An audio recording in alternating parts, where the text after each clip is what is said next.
And the question from Carl is actually very simple. Can Warren Buffett's valuation techniques be used outside the US?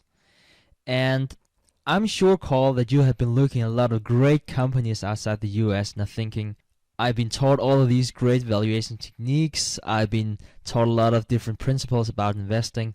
Can that be implied if I found a great Chinese company or a great German company? So the way I chose to go about that is to look at two key factors, as I would call it, for international investing. And that is it understandable and is it stable?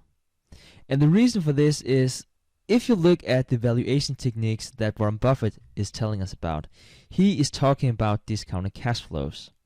So what he's basically doing is he is estimating the cash flows for stocks that he's found interesting and discounting that back to today. But the only way he can do that is by asking, is it understandable or is it stable? So both of these criteria needs to be met. And if they're not met, he can't determine the value of the stock, and then he can't find good stock picks. So the reason why I chose to list these up is actually that for international companies, and I'm just thinking, very often outside Western Europe and the US, it might not be as understandable and as stable companies that you're looking at.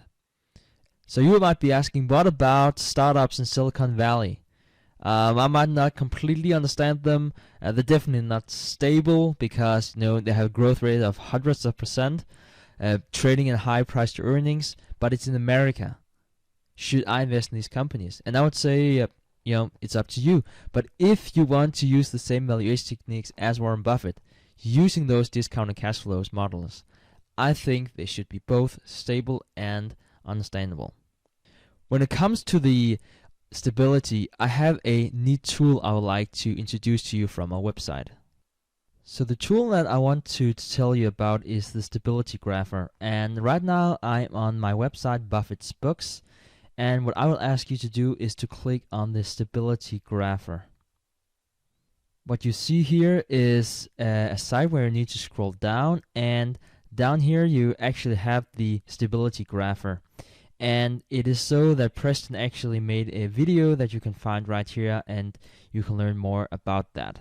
So this is how the stability graph looks like. You will have some of the most important key ratios, for instance the EPS up here and the dividend here, and then you can just track them over a number of years. And I think that's really neat to look at instead of just number after number, that you can have this illustrated.